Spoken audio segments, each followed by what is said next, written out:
वो भाद्रपद मास की शुक्ल चतुर्थी की रात्रि थी। प्रकृति का हर कण उत्सव के एक अदृश्य संगीत पर थिरक रहा था, क्योंकि वो समय था जब सभी देवताओं में अग्रपूज्य विघ्नहर्ता परमपिता शिव और आदिशक्ति पार्वती के प्रिय पुत्र गणेश ने अपनी प्रथम पूजा स्वीकार की थी। कैलाश पर्वत पर आनंद का सागर हिलोरे ले रहा था। यद्यपि यह ब्रह्मांड का सबसे उच्च, सबसे पवित्र और सबसे शांत स्थान था, फिर भी उस रात वहां की हवा में एक चंचल उत्सव धर्मी गर्माहट थी।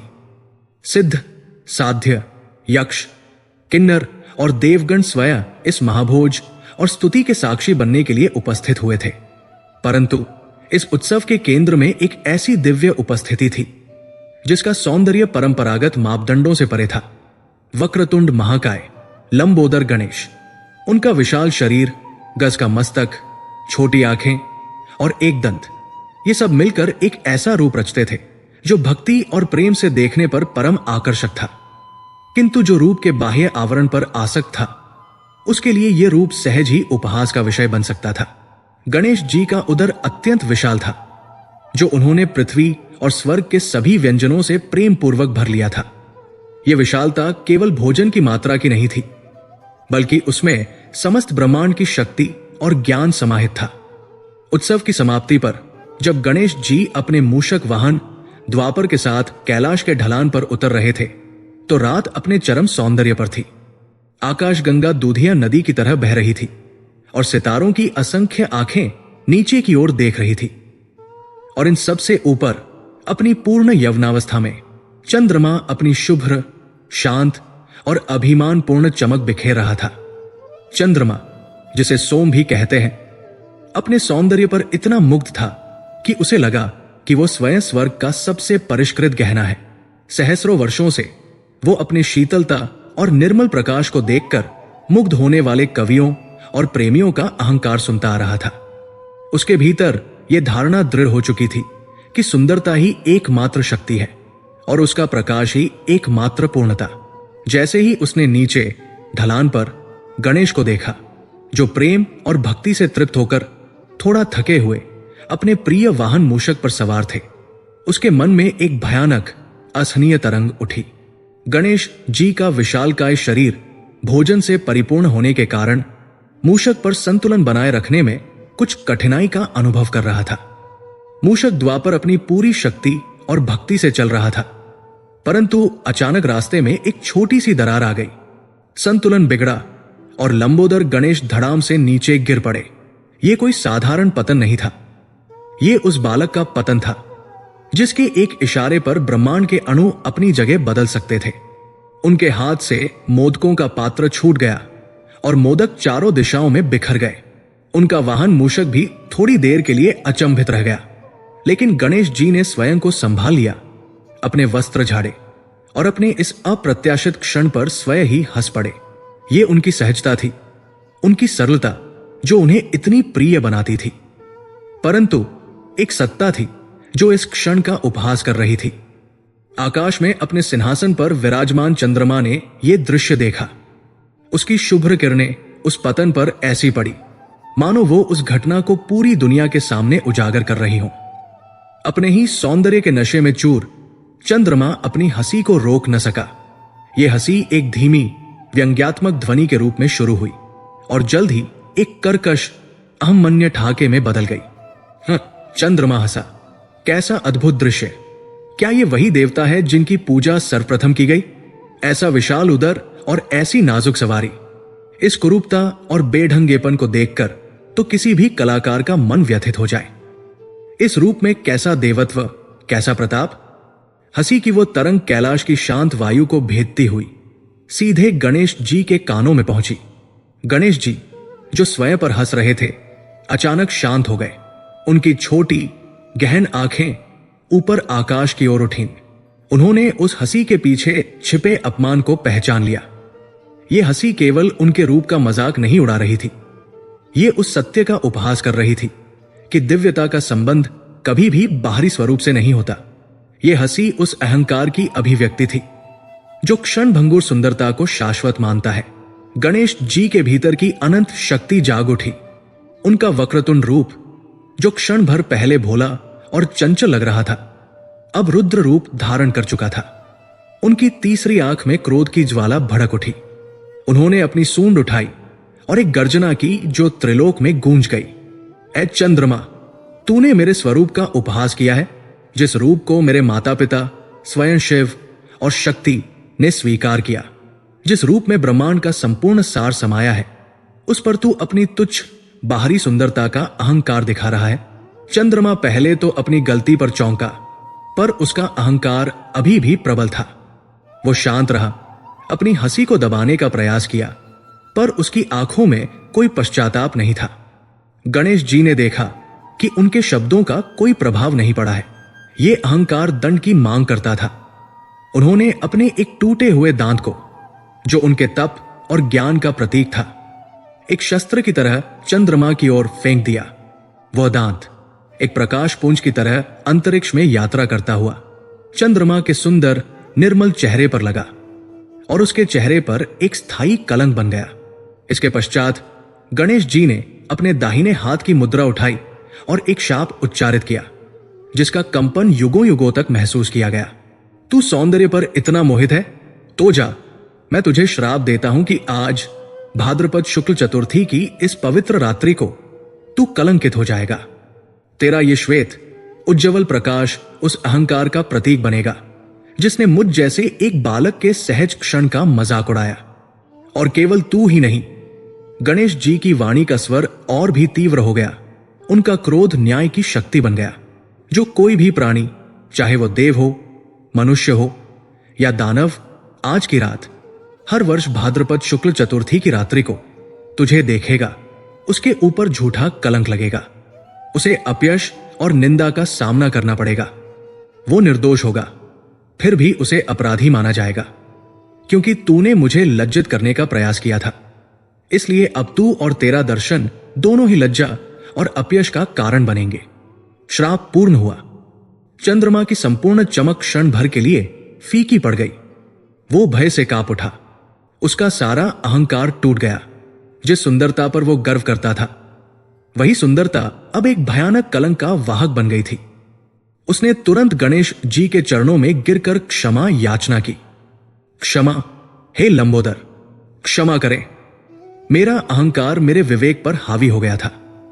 मैं अपने स्वरूप के मद में अंधा हो गया था। कृपया अपना श्राप वापस ले ले। मेरा अस्तित्व ही मेरे प्रकाश और शीतलता पर निर्भर करता है। यदि मेरा दर्शन अपयशकारी हो जाएगा तो मैं इस ब्रह्मांड में किस काम का रहूंगा? चंद्रमा ने रोते हुए कहा। उसके आंसू आकाश गंगा के तारों पर ओस की बूंदों की तरह गिरे। गणेश जी स्वभाव से दयालु थे, परंतु श्राप का वचन वापस नहीं लिया जा सकता था। वो वचन ब्रह्मांड की शक्ति द्वारा बोला गया था। उन्होंने चंद्रमा की ओर देखा।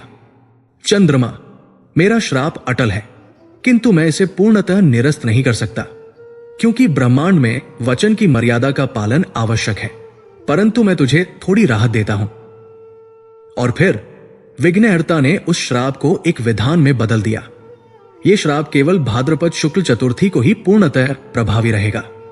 अन्य दिनों में तेरा दर्शन शुभ और शांतिकारक बना रहेगा। परंतु जो कोई भी व्यक्ति आज की रात तुझे देख लेगा, उसे झूठे आरोप का सामना करना पड़ेगा।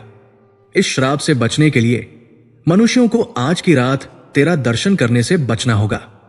इसके अतिरिक्त यदि कोई अनजाने में तेरा दर्शन कर भी ले, तो वो एक विशेष व्रत, जिसे संकष्टी चतुर्थी कहते हैं, का पालन करके और विशेष रूप से कथा का श्रवण करके इस कलंक की तीव्रता को कम कर सकता है। इस प्रकार भाद्रपद शुक्ल चतुर्थी की वह रात, जो गणेश जी की पूजा की रात थी, कलंक चतुर्थी के नाम से भी विख्यात हो गई। उस दिन से प्रत्येक युग में मनुष्य और देवता समान रूप से उस रात्रि को चंद्रमा को देखने से बचते रहे। हर कोई जानता था कि चंद्रमा का दर्शन उस रात निर्दोषता पर एक घातक आक्रमण था। यह कथा एक चेतावनी बनकर युगों युगों तक चली आई। समय बीतता गया, युग बदले, त्रेता युग बीता और द्वापर युग का आगमन हुआ। वो समय था जब धर्म अपनी पूर्णता के चरम पर था, जिसका प्रतिनिधित्व स्वयं भगवान विष्णु के 8वें अवतार द्वारकाधीश भगवान श्री कृष्ण कर रहे थे। द्वारका, जिसे समुद्र के बीचों बीच विश्वकर्मा ने रचा था, पृथ्वी का सबसे वैभवशाली और सुरक्षित स्थान था। यहां के भवन स्वर्ण और रत्नों से जगमगाते थे। यहां की हवा में शंख और वेदों का मधुर नाद गूंजता था। श्री कृष्ण, जिनकी छवि प्रेम, ज्ञान और निर्दोषता की थी, वे स्वयं ब्रह्मांड के परम सत्य थे। उनके चेहरे पर सदैव एक ऐसी मुस्कान रहती थी जो कठिन से कठिन परिस्थिति को भी सहज बना देती थी।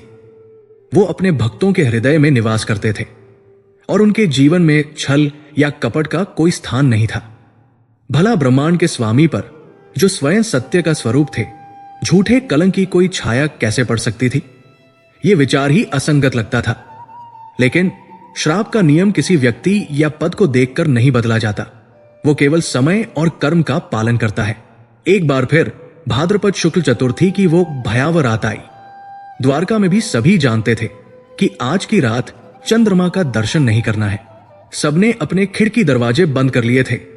श्री कृष्ण के महल में भी विशेष ध्यान रखा गया था कि कोई भी बाहर न देखे।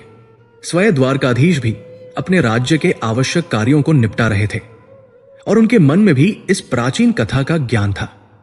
आधी रात हो चुकी थी। श्री कृष्ण एक गहन चिंतन में लीन थे। दिन भर के राजकीय और धार्मिक कार्यों के कारण उनके मन को शांति की आवश्यकता थी।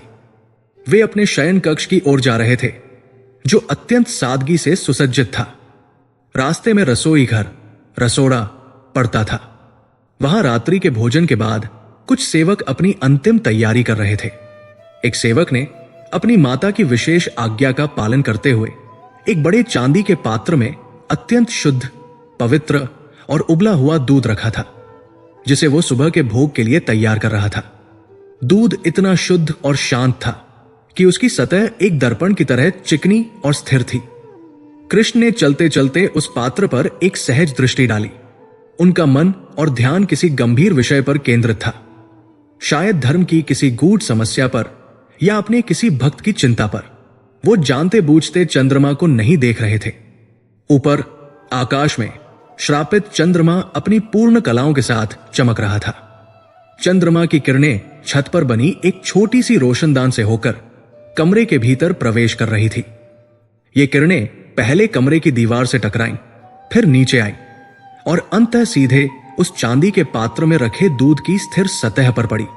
दूध का पात्र अपनी स्थिरता के कारण एक आदर्श दर्पण बन गया। श्री कृष्ण ने पात्र में झांक कर देखा, दूध की शुद्धता को जांचने के लिए या शायद सिर्फ प्यास लगने की संभावना से। और उसी क्षण अनजाने में उनकी दृष्टि उस शुद्ध सफेद तरल की सतह पर पड़े एक गोल उज्ज्वल प्रतिबिंब पर पड़ गई। वो प्रतिबिंब चंद्रमा का था। एक क्षण का सौंदर्य बोध, एक क्षण की लापरवाही और युगों पुराना श्राप अपने शिकार को ढूंढ चुका था। ये एक घातक भूल थी। ब्रह्मांड के नियंता स्वयं भगवान ने उस श्रापित प्रतिबिंब को देख लिया था। श्री कृष्ण ने शायद इस पर ध्यान भी नहीं दिया होगा। उनके लिए वो केवल प्रकाश का एक गोला था। परंतु काल ने, जो सदैव अपने नियमों का पालन करता है, इस कर्म को नोट कर लिया था। चंद्रमा के दर्शन का शाप उस सत्य के अवतार पर लागू हो चुका था, जिसने धर्म की स्थापना के लिए जन्म लिया था। जैसे ही श्री कृष्ण वहां से आगे बढ़े, उनके पीछे हवा में एक सूक्ष्म अदृश्य कंपन फैल गया। नियति ने अपनी चाल चल दी थी। संसार के स्वामी पर अब कलंक लगना निश्चित था। अब यह प्रश्न नहीं था कि कलंक लगेगा या नहीं, बल्कि यह था कि ब्रह्मांड की सबसे निर्दोष सत्ता पर वो आरोप कैसा होगा। क्या वो आरोप किसी राजा की तरह उनके सिंहासन को हिला देगा या किसी मनुष्य की तरह उनके सम्मान को चोट पहुंचाएगा? वो कलंक कब लगेगा? क्या अगले सूर्योदय के साथ, या नियति उसे किसी और बड़े क्षण के लिए बचाकर रखेगी? और क्या उस कलंक से उनकी प्रतिष्ठा का वह स्तंभ ढह जाएगा जिसे उन्होंने सत्य और धर्म के बल पर खड़ा किया था? ब्रह्मांड इंतजार कर रहा था। भाद्रपद शुक्ल चतुर्थी की उस श्रापित रात्रि के उपरांत द्वारका में सूर्योदय हुआ। वो सूर्योदय किसी भी अन्य प्रभात जैसा ही था। समुद्र की लहरों पर स्वर्ण की आभा, शंखों का मधुर नाद और महलों की मीनारों पर फहराते धर्म ध्वज। परंतु द्वारका के नियंता भगवान श्री कृष्ण, जो रात्रि के अंतिम प्रहर में अनजाने में दूध के पात्र में पड़े चंद्रमा के प्रतिबिंब को देख चुके थे, उनके इर्द गिर्द नियति ने एक सूक्ष्म जाल बुनना आरंभ कर दिया था। ये जाल ऐसा था जिसका पहला धागा लोभ और अहंकार की भूमि से होकर निकलना था। इस कथा के केंद्र में अब एक और यादव थे, सत्राजित। सत्राजित कोई साधारण नागरिक नहीं था। वो द्वारका के उस कुलीन वर्ग से संबंध रखता था जिसका वैभव और प्रभाव स्वयं राजघराने के बाद आता था। वो स्वभाव से अभिमानी था। उसकी दृष्टि में संसार की हर वस्तु या तो उसके स्वामित्व में होनी चाहिए या फिर वो उसके लिए पूर्णतः अनुपयोगी थी। उसका जीवन उसके कार्यों से अधिक उसकी संपत्ति से परिभाषित होता था और इस संपत्ति का केंद्र बिंदु थी स्यमंतक मणि। स्यमंतक एक ऐसा नाम जो सुनते ही वैभव और चमत्कार का प्रतीक बन जाता था। यह मणि सत्राजित को स्वयं सूर्य देव ने प्रदान की थी। सत्राजित सूर्य देव का परम भक्त था और उसकी अनवरत तपस्या से प्रसन्न होकर स्वयं सहस्त्ररश्मि ने उसे यह अमूल्य निधि भेंट की थी। सूर्य देव ने जब सत्राजित को यह मणि सौंपी थी तब उनके चेहरे पर एक हल्की सी मुस्कान थी, जैसे वे जानते हों कि यह वरदान एक दिन वरदान से अधिक परीक्षा का कारण बनेगा। मणि का भौतिक स्वरूप ही दिव्य था। वो गहन नीले रंग की थी जो रात के आकाश की अंतिम परत जैसा गहरा था, परंतु उसके भीतर से निकलने वाला प्रकाश लाल, पीले और सुनहरे रंग की सहस्त्रों धाराओं का मिश्रण था, जैसे किसी ने उगते हुए सूर्य को एक ही क्रिस्टल में कैद कर लिया हो। उसका आकार एक परिपूर्ण कमल की कली जैसा था और उसकी चमक इतनी तीव्र थी कि उसे सीधे देखना असंभव था। सूर्य देव ने मणि के दो प्रमुख वरदान बताए थे। पहला, जहां यह मणि रहती थी वहां सदैव कल्याण होता था। उस नगर या स्थान पर कभी अकाल नहीं पड़ता था, कोई महामारी प्रवेश नहीं कर सकती थी और किसी भी प्रकार की अशुभ शक्ति या अनिष्ट का साया तक नहीं पड़ता था। यह मणि अपने आसपास के वातावरण को शुद्ध करती थी और उसे सकारात्मक ऊर्जा से भर देती थी। एक सुरक्षा कवच, एक दैवीय प्रहरी और दूसरा वरदान जो सत्राजित के लोभी हृदय को सबसे अधिक प्रिय था। यह मणि प्रतिदिन 8 भार लगभग 170 पाउंड शुद्ध स्वर्ण उत्पन्न करती थी। यह स्वर्ण न तो किसी खान से निकला हुआ था, न ही किसी मानवीय श्रम का परिणाम। यह पूर्णतः शुद्ध दैवीय ऊर्जा का संघनित रूप था। यह मात्रा इतनी विशाल थी कि सत्राजित कुछ ही वर्षों में द्वारका के सबसे धनी व्यक्तियों में गिना जाने लगा। जब सत्राजित यह मणि लेकर पहली बार द्वारका लौटा तो उसका अहंकार आकाश छूने लगा। उसने अपनी छाती फुलाकर उस मणि को अपने गले में इस प्रकार धारण किया कि वो सीधे उसके हृदय के ऊपर टिकी रहे। उसने अपनी चाल, अपनी वेशभूषा और अपने बोलने के तरीके में भी वो अभिमान भर लिया। एक दिन सत्राजित स्यमंतक मणि धारण करके भरी सभा में प्रवेश कर रहा था। मणि का तेज इतना अधिक था कि उपस्थित जन भ्रमित हो गए। कुछ लोगों को लगा कि स्वयं सूर्य देव प्रकाश के एक गोले में लिपटकर धरती पर आ गए हैं। इस भ्रम ने सत्राजित के अहंकार को और पोषित किया।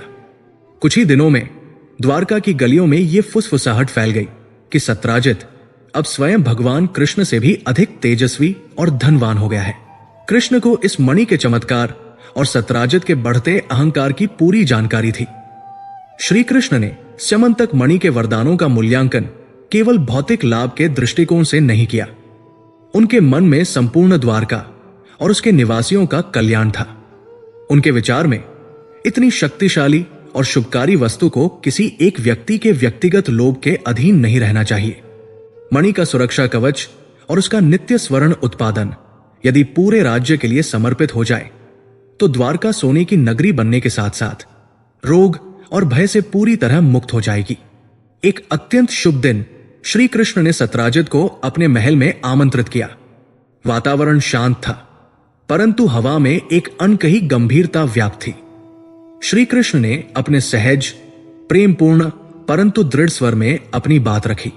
उनकी वाणी में कोई आदेश नहीं था, केवल एक सुझाव था जो लोक कल्याण की भावना से ओतप्रोत था। सत्राजित, श्री कृष्ण ने कहा, उनकी आंखों में ब्रह्मांड की शांति थी। तुम धन्य हो कि तुम्हें स्वयं सूर्य देव की कृपा प्राप्त हुई है। यह स्यमंतक मणि एक अद्भुत निधि है जिसकी आभा और शक्ति तीनों लोकों में अद्वितीय है, परंतु एक वस्तु जिसे देवों ने समस्त सृष्टि के कल्याण के लिए बनाया है उसे केवल एक व्यक्ति के व्यक्तिगत उपयोग तक सीमित रखना क्या उचित है? सत्राजित, जो मणि के तेज के कारण और भी अधिक अभिमानी हो चुका था, भयभीत होने के बावजूद सीधा खड़ा रहा। उसके गले पर टिकी मणि की चमक उसके हृदय के लोभ को प्रतिबिंबित कर रही थी। श्री कृष्ण ने अपनी बात जारी रखी। द्वारका के अधिपति हमारे पूज्य पितामह उग्रसेन है। यदि तुम ये मणि उन्हें समर्पित कर दो तो इसका नित्य उत्पन्न होने वाला स्वर्ण पूरे राज्य की संपत्ति बनेगा। इससे हमारी प्रजा का दारिद्र्य हमेशा के लिए समाप्त हो जाएगा। और सबसे महत्वपूर्ण, मणि का वह सुरक्षात्मक प्रभाव जो अकाल और अनिष्ट को रोकता है, वो पूरी द्वारका को एक अभेद्य कवच प्रदान करेगा। ये केवल त्याग नहीं होगा, ये परम धर्म होगा। ये वस्तुतः लोक कल्याण का सर्वोत्तम मार्ग है। श्री कृष्ण का प्रस्ताव धर्म, न्याय और लोक कल्याण की कसौटी पर खरा उतरता था। किसी भी विवेकी, धर्मपरायण व्यक्ति के लिए इस प्रस्ताव को अस्वीकार करने का कोई कारण नहीं था। यह प्रस्ताव सत्राजित को पूरे यादव कुल का सबसे सम्मानित और त्यागी व्यक्ति बना सकता था। परंतु लोभ अंधा होता है। सत्राजित का अहंकार उसके कानों पर भारी हो गया। जैसे ही श्री कृष्ण ने सौंप दो कहा, सत्राजित के मन में एक भयानक विद्रोह भड़क उठा। ये मेरी है, मैंने तपस्या की है, ये मेरा सुरक्षा कवच है, इसे किसी और को क्यों दूं? यदि मैं इसे उग्रसेन को दे दूं तो मेरा महत्व क्या रहेगा? मैं कहां खड़ा रहूंगा? सत्राजित ने बड़ी मुश्किल से अपने होंठ खोले।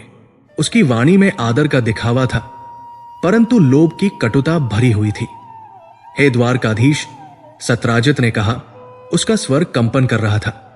आपके मुख से निकले वचन मेरे लिए आदेश है, परंतु मैं आपसे करबद्ध प्रार्थना करता हूं कि इस विषय में मेरी असमर्थता को स्वीकार करें। यह मणि मेरी व्यक्तिगत तपस्या का फल है।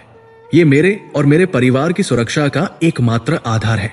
इधर कृष्ण के उस शापित रात्रि के दर्शन का प्रभाव नियति के गर्भ में पक रहा था। गणेश जी का श्राप अप्रत्याशित ढंग से एक निर्दोष और अप्रासंगिक घटना के माध्यम से प्रकट होने वाला था। सत्राजित का एक छोटा भाई था, प्रसेन। प्रसेन सत्राजित जितना अभिमानी नहीं था, परंतु वो उतना ही लापरवाह और शौकीन था। उसे शिकार का शौक था और वो हमेशा अपनी वेशभूषा और आभूषणों पर विशेष ध्यान देता था। प्रसेन ने कई बार अपने भाई को समझाते हुए सुना था कि स्यमंतक मणि कितनी शक्तिशाली और भाग्यशाली है। एक दिन सत्राजित कुछ आवश्यक कार्यवश द्वारका से बाहर गया हुआ था।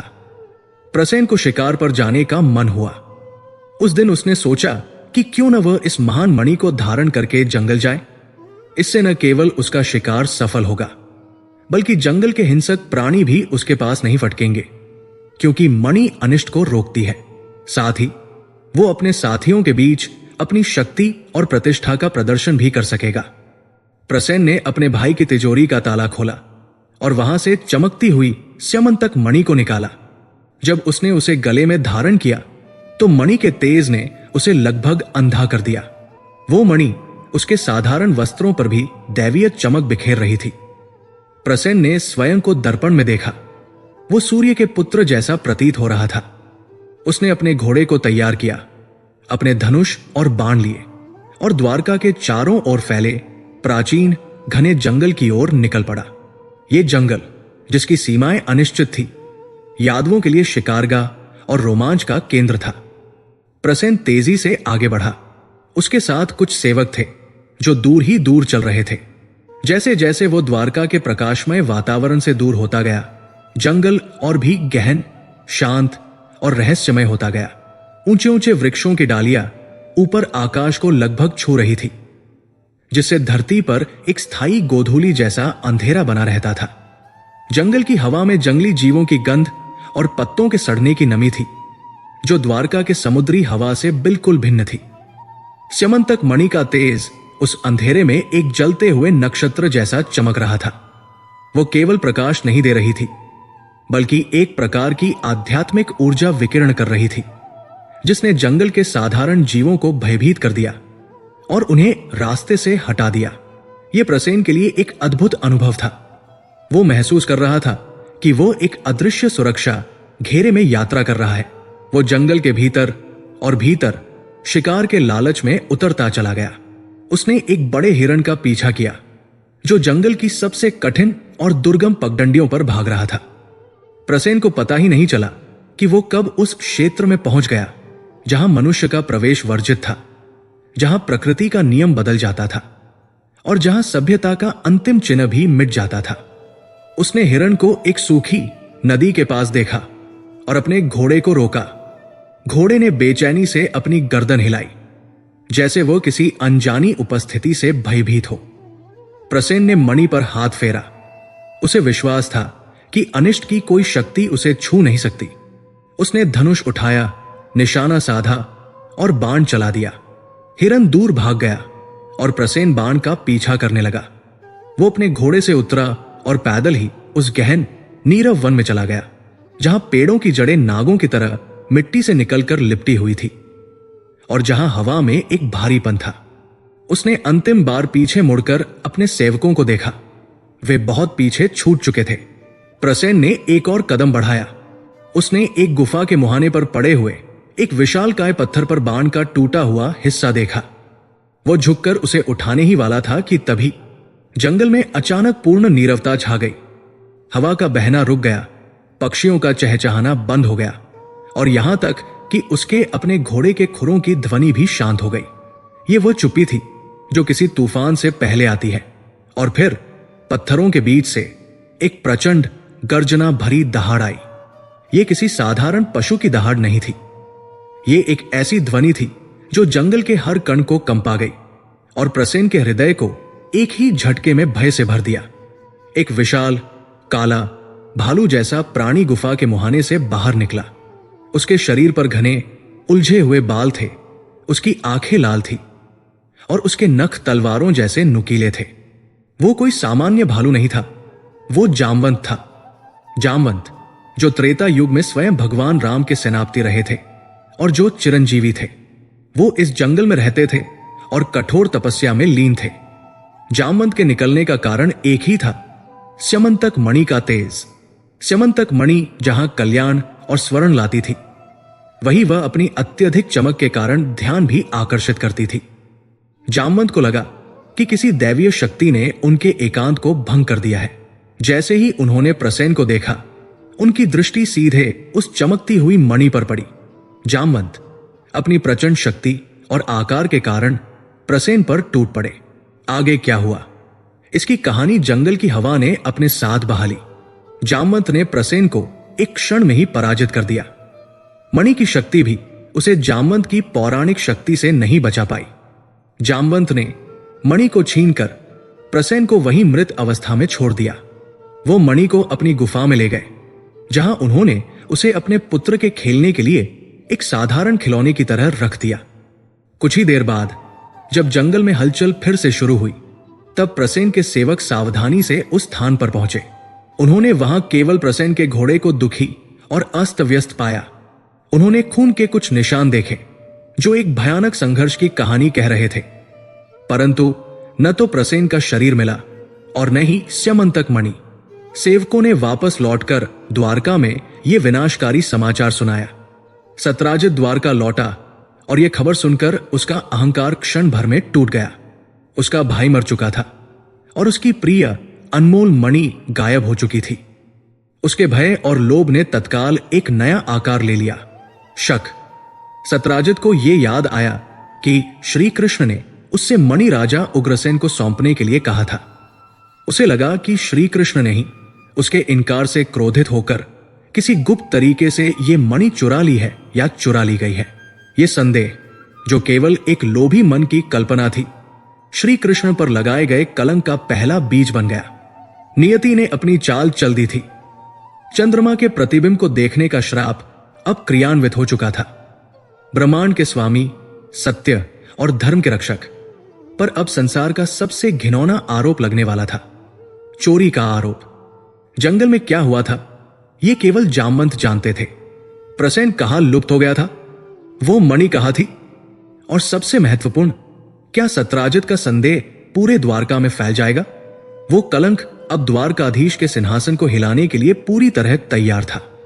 प्रसेन के लुप्त होने और स्यमंतक मणि के रहस्यमयी ढंग से गायब होने के समाचार ने द्वारका नगरी को एक झटके में उसके दिव्य सुनहरे भ्रम से बाहर खींच लिया।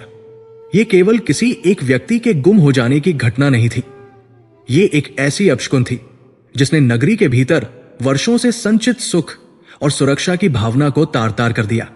द्वारका, जो अपनी अभेद्य सुरक्षा और विपुल संपत्ति के लिए विख्यात थी, अब उस अप्रत्याशित भय के साए में थी जिसने किसी दैवीय मणि को निगल लिया था। समाचार की शुरुआत दबी जुबान से हुई कि सत्राजित का भाई प्रसेन शिकार पर गया था और वापस नहीं लौटा। परंतु जैसे ही यह सत्य प्रकट हुआ कि प्रसेन मणि धारण करके गया था और मणि भी गायब है, सामान्य चिंता भयानक दहशत में बदल गई।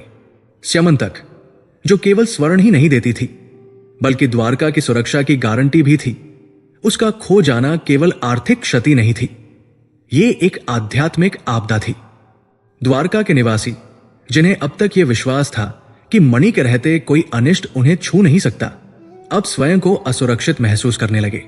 जब सत्राजित, जो एक आवश्यक कार्यवश बाहर गया था, वापस लौटा और उसे अपने भाई के लुप्त होने और मणि के गायब होने का समाचार मिला, तो उसके भीतर का संसार एक पल में ढह गया।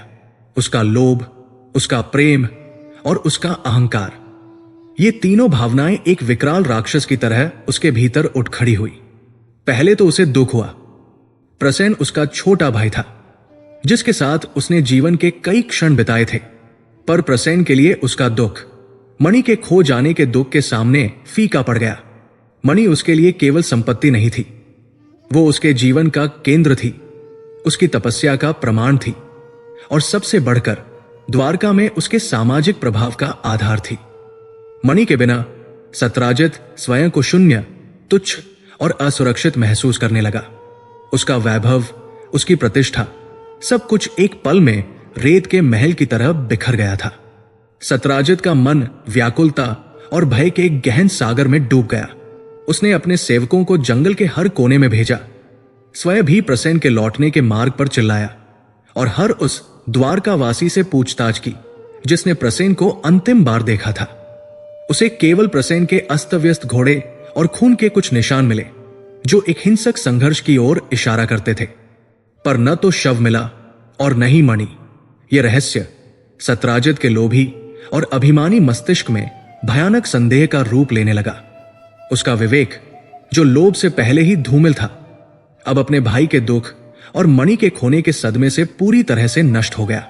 उसके मन में एक विचार ने धीरे धीरे फिर प्रबलता से जड़ जमाना शुरू कर दिया। यह चोरी और हत्या किसी साधारण चोर या वन्य प्राणी का काम नहीं हो सकता। यह कार्य किसी ऐसे शक्तिशाली व्यक्ति का है जो उस मणि की शक्ति और मूल्य को जानता था और जिसे उस मणि को पाने की तीव्र इच्छा थी। और यह इच्छा किसकी थी? सत्राजित के मस्तिष्क में तुरंत वो शांत, गंभीर और अटल छवि उभर आई, द्वारकाधीश भगवान श्री कृष्ण। उसे वो दिन स्पष्ट रूप से याद आया जब श्री कृष्ण ने अत्यंत प्रेम पूर्वक किंतु दृढ़ता से उससे मणि को राजा उग्रसेन को सौंपने का आग्रह किया था। श्री कृष्ण ने कहा था कि मणि का उपयोग लोक कल्याण के लिए होना चाहिए। सत्राजित ने तब उस प्रस्ताव को ठुकरा दिया था और वो खुद पर गर्व महसूस कर रहा था कि उसने ब्रह्मांड के स्वामी को भी अपने अधिकार से वंचित कर दिया। अब सत्राजित ने अपने मन में एक झूठी विशैली कहानी गढ़ ली। उसने तर्क दिया, कृष्ण ने मुझसे मणि मांगी थी और मैंने मना कर दिया। कृष्ण मेरे अहंकार को बर्दाश्त नहीं कर पाए। वो नहीं चाहते थे कि कोई यादव उनसे अधिक तेजस्वी या धनवान हो जाए। प्रसेन को जंगल में अकेला देखकर उन्होंने ही किसी गुप्त तरीके से या अपने किसी विश्वस्त सेवक द्वारा प्रसेन को मरवा दिया होगा। प्रसेन ने अवश्य विरोध किया होगा, इसीलिए वहां संघर्ष के निशान हैं और हत्या के बाद कृष्ण ने मणि चुरा ली होगी ताकि वो उसे उग्रसेन को सौंपकर स्वयं को त्यागी और धर्मात्मा सिद्ध कर सके और साथ ही मेरे बढ़ते हुए प्रभाव को भी समाप्त कर दे। यह तर्क नितांत झूठा था। यह एक लोभी और भयभीत व्यक्ति के मन का प्रलाप था जिसका एकमात्र उद्देश्य अपनी हानि का ठीकरा किसी और के सिर पर फोड़ना था। परंतु गणेश जी के श्राप की शक्ति ऐसी ही होती है। वो सत्य को नहीं बदलती, पर वो मिथ्या को इतना प्रबल बना देती है कि वो सत्य से अधिक विश्वसनीय प्रतीत होने लगता है। सत्राजित का संदेह अब क्रोध और प्रतिशोध की अग्नि में जलने लगा। वो मणि की चिंता में पागल हो चुका था और उसने तय किया कि वो इस अपमान, इस चोरी और इस हत्या का बदला द्वारका के स्वामी से लेगा। उसने द्वारका के मुख्य द्वार की ओर प्रस्थान किया। उसके चेहरे पर शोक नहीं, बल्कि हत्यारे के विरुद्ध युद्ध छेड़ने का संकल्प था। सत्राजित ने द्वारका की केंद्रीय सभा, जिसे राजकुल की पंचायत कहा जाता था, में जाने का निश्चय किया। यह वो स्थान था जहां सभी महत्वपूर्ण यादव सरदार, मंत्री और नागरिक एकत्र होते थे। सत्राजित वहां गया। उसके शरीर पर धूल थी, आंखें लाल थी और वाणी में एक हिंसक कंपन था। उसने एक भी शब्द बोलने से पहले अपने सीने को पीटकर एक करुण विलाप शुरू कर दिया। उसका विलाप इतना सच्चा और हृदय विदारक था कि उपस्थित जन तुरंत उसके चारों ओर जमा हो गए। सत्राजित जानता था कि उसे अपने नाटक को पूर्णता तक पहुंचाना होगा। उसने अपने भाई के लिए आंसू बहाए और फिर धीरे धीरे, जैसे वो अत्यधिक पीड़ा में हो, उसने अपनी बात कहनी शुरू की। हे द्वारका के गण, हे मेरे यादव बंधुओं, सत्राजित ने चिल्लाकर कहा, आज मैं यहां केवल एक भाई के शोक में नहीं खड़ा हूं। मैं यहां उस घोर अन्याय और उस विश्वासघात को उजागर करने आया हूं जिसने हमारी पवित्र द्वारका के हृदय को लहूलुहान कर दिया है। सभा में सन्नाटा छा गया। सब जानते थे कि स्यमन तक मणि गायब है, पर किसी ने यह नहीं सोचा था कि इसका संबंध सीधे राजकुल से होगा। सत्राजित ने अपनी कहानी शुरू की, जिसमें उसने सत्य, अनुमान और पूर्ण झूठ का मिश्रण किया। मेरा प्रिय भाई प्रसेन, निर्दोष तेजस्वी प्रसेन, मणि धारण करके शिकार पर गया। मणि जिसके रहते अनिष्ट कभी नहीं हो सकता था। फिर भी प्रसेन वापस नहीं लौटा। मैंने जंगल में खोज की और मुझे क्या मिला? खून, संघर्ष के चिन्ह, परंतु शव नहीं और मणि भी नहीं। वो एक पल के लिए रुका और उसने अपनी लाल आंखें पूरी सभा पर दौड़ाई और अंत में उन्हें सीधे चुनौती देते हुए भगवान कृष्ण की ओर मोड़ दिया, जो अपनी स्वाभाविक शांति और सौम्यता के साथ एक ऊंचे आसन पर विराजमान थे। हत्यारा कौन है? वो कौन है जो मणि की शक्ति को जानता था? वो कौन है जो इस मणि को अपने अधीन करना चाहता था? उसकी आवाज अब एक मर्मभेदी चीख में बदल गई। वो कोई साधारण चोर नहीं है, क्योंकि साधारण चोर प्रसेन को मारकर मणि लेता, परंतु वो जानता है कि इस मणि को धारण करने वाला स्वयं एक छोटा सूर्य बन जाता है। केवल एक व्यक्ति को इस मणि की आवश्यकता थी। केवल एक व्यक्ति ने इसका लालच किया था। सत्राजित ने अपनी उंगली उठाई और पूरी कठोरता के साथ उसे सीधे श्री कृष्ण की ओर इंगित कर दिया। द्वारकाधीश, ये हत्या तुम्हारे इशारे पर हुई है। ये चोरी तुमने करवाई है। ये आरोप सुनते ही सभा में एक बिजली सी कौंध गई। कुछ यादव सरदार अपने स्थानों से उछल पड़े। मंत्रियों के चेहरे सफेद पड़ गए। कृष्ण के विश्वस्त मित्र उद्धव और बलराम क्रोध से कांप उठे। बलराम ने तुरंत आगे बढ़ने का प्रयास किया, पर श्री कृष्ण ने अपने हाथ के एक सूक्ष्म संकेत से उन्हें रोक दिया। सत्राजित, जिसे अब एक पागलपन सवार हो चुका था, अपना आरोप सिद्ध करने के लिए आगे बढ़ा। क्या मेरा आरोप निराधार है? सत्राजित ने व्यंग्य किया। नहीं, प्रमाण मेरे पास है। क्या आप सब भूल गए? कुछ दिन पहले स्वयं द्वारकाधीश ने मुझे अपने महल में क्यों बुलाया था? उन्होंने मुझे आज्ञा दी थी कि मैं ये मणि उन्हें सौंप दूं, ताकि वे इसे उग्रसेन को दे सके। मैंने मना किया। मैंने कहा, यह मेरी तपस्या का फल है। क्या ये मेरी मनाही उनके अहंकार को चुनौती नहीं थी? वो ब्रह्मांड के स्वामी हैं। क्या वे किसी मनुष्य के न को स्वीकार कर सकते थे? उसने अपनी आवाज को एक दबे हुए रहस्य के स्वर में बदला। वो मणि को चाहते थे। उन्होंने मुझसे सार्वजनिक रूप से मांगा, और जब मैंने मना कर दिया तो उन्होंने सोचा कि मैं मणि को निजी रूप से क्यों नहीं ले सकता। उन्होंने प्रसेन को एक सुविधाजंग शिकार के रूप में देखा। एक भाई मर गया और मणि सीधे राजकोष में चली जाएगी और किसी को शक भी नहीं होगा। प्रसेन की हत्या हुई है। वो जानता था कि मणि किसके पास जाएगी, इसीलिए चोर को शव नहीं मिला। चोर ने शव को ठिकाने लगा दिया ताकि कोई जांच न हो सके। कोई साधारण पशु प्रसेन को नहीं मार सकता था, क्योंकि मणि उसे अनिष्ट से बचाती थी। यह काम किसी ऐसे प्राणी का है जिस पर कृष्ण का अधिकार हो, या जिसकी शक्ति कृष्ण के बराबर हो, या सीधे कृष्ण का ही। सत्राजित ने अपना आरोप बार बार दोहराया। उसके लोभ, शोक और अहंकार का जहर द्वारका की हवा में फैल चुका था। हर शब्द, हर वाक्य सीधे उस श्रापित रात्रि के श्राप को शक्ति दे रहा था। गणेश जी का श्राप पूर्णता प्राप्त कर चुका था। यह सत्य था कि श्री कृष्ण ने मणि मांगी थी। यह सत्य था कि प्रसेन लुप्त हो गया था। और यह भी सत्य था कि मणि गायब थी। सत्राजित ने इन 3 सत्यों को एक झूठे निष्कर्ष के धागे से इतनी चतुराई से बांधा था कि साधारण मन के लिए, जिसने कभी श्री कृष्ण की दिव्यता का अनुभव नहीं किया था, यह तर्क अकाट्य लगने लगा। सभा का वातावरण अब विभाजित हो चुका था।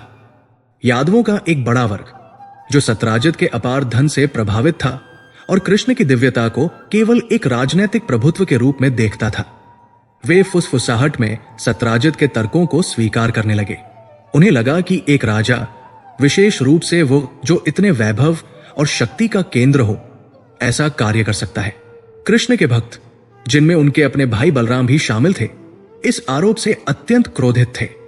बलराम का क्रोध ऐसा था कि वो तुरंत सत्राजित का वध कर देते, परंतु कृष्ण की शांत उपस्थिति ने उन्हें रोके रखा। श्री कृष्ण इस पूरी घटनाक्रम को एक असीम शांति के साथ देख रहे थे। उनके चेहरे पर कोई क्रोध नहीं था, न ही कोई भय, केवल एक हल्का विवश भाव था, जैसे वो जानते हों कि यह नियति का विधान है और यह श्राप अपना फल देने आया है। वो श्रापित रात्रि का श्राप था। ब्रह्मांड के स्वामी पर, जो स्वयं सत्य का प्रतीक थे, कलंक लग चुका था। हत्या और चोरी का मिथ्या कलंक। द्वारका, जो अब तक प्रेम, न्याय और धर्म के प्रकाश में थी, अब संदेह के घने कोहरे में घिर चुकी थी।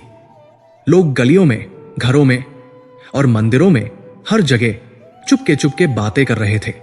क्या यह सच हो सकता है? द्वारकाधीश ने ऐसा क्यों किया होगा? उस मणि में इतनी शक्ति थी कि कृष्ण भी लालच से बच नहीं पाए। चंद्रमा का श्राप अपने लक्ष्य पर पूर्णतः सफल हो गया था। यह कलंक उनके नाम पर, उनकी प्रतिष्ठा पर और उनके ईश्वरत्व पर लगा था। श्री कृष्ण जानते थे कि यदि उन्होंने इस आरोप को केवल अपनी शक्ति या वाणी के बल पर खारिज कर दिया, तो यह संदेह हमेशा के लिए यादवों के मन में बना रहेगा। यदि वो धर्म की स्थापना के लिए इस धरती पर आए हैं, तो उन्हें स्वयं को भी धर्म के नियमों के अधीन रखना होगा। एक राजा पर लगे कलंक को केवल सत्य ही धो सकता है, और सत्य को उजागर करने के लिए क्रिया आवश्यक थी। श्री कृष्ण अपने स्थान से उठे। सभा में पूर्ण नीरवता छा गई। उनकी वाणी शांत, गहरी और समुद्र की लहरों की तरह अटल थी। सत्राजित, श्री कृष्ण ने कहा, तुम्हारा शोक अत्यंत गहरा है और तुम्हारा आरोप उससे भी अधिक गंभीर। तुम अपने भाई के वियोग में अंधा होकर मेरी प्रतिष्ठा पर एक ऐसा वार कर रहे हो जिसका दंड स्वयं काल भी नहीं दे सकता। परंतु मैं तुम्हें क्षमा करता हूं, क्योंकि मैं जानता हूं कि यह तुम्हारे लोभ और दुख का प्रलाप है। श्री कृष्ण ने चारों ओर देखा। मैं जानता हूं कि तुम सब मेरी ओर संदेह की दृष्टि से देख रहे हो, और एक राजा के लिए उसकी प्रजा का संदेह किसी भी युद्ध से अधिक घातक होता है। मैं स्वयं सत्य का साक्षी हूं, परंतु सत्य को केवल सिद्ध किया जा सकता है, उसे थोपा नहीं जा सकता। उनकी आंखों में एक नया संकल्प उभरा। चंद्रमा का श्राप, अब मैंने इसे स्वीकार कर लिया है। इस मिथ्या कलंक को मिटाना अब मेरे लिए केवल व्यक्तिगत शुद्धि नहीं है, यह द्वारका के धर्म और न्याय की पुनर्स्थापना है। उन्होंने बिना किसी हिचकिचाहट के घोषणा की, सत्राजित, मैं तुम्हारे भाई की हत्या का अपराधी नहीं हूं, और नहीं मैंने मणि चुराई है। मैं स्वयं ये मिथ्या कलंक धोऊंगा। मैं उसी क्षण उसी जंगल में जा रहा हूं जहां प्रसेन लुप्त हुआ था। मैं वहां तब तक खोज करूंगा जब तक मैं सत्य को और स्यमंतक मणि को तुम्हारे सामने नहीं लाता। द्वारकाधीश, जो कभी किसी मानवीय विवाद या लोभ के झगड़े में नहीं पड़ते थे, अब स्वयं को एक चोर और हत्यारे के रूप में सिद्ध करने की चुनौती स्वीकार कर रहे थे। ये उनकी लीला थी, धर्म की स्थापना के लिए स्वयं को कलंक के अधीन कर देना। अब भगवान के पास स्वयं को निर्दोष साबित करने के सिवा कोई मार्ग नहीं था। उन्हें केवल जंगल में प्रवेश ही नहीं करना था, उन्हें उस सत्य को भी उजागर करना था जो लोभ, अहंकार और श्राप के घने परतों के नीचे दब गया था। श्री कृष्ण ने तुरंत अपनी यात्रा की तैयारी शुरू कर दी। उन्होंने अपने सारथी दारुक को बुलाया और अपने कुछ विश्वस्त साथियों को तैयार रहने का आदेश दिया। वो दिन आ गया था जब द्वारका का राजा अपनी दिव्य प्रतिष्ठा को किनारे रखकर एक साधारण अन्वेषक की तरह घने भयावह जंगल में प्रवेश करने वाला था।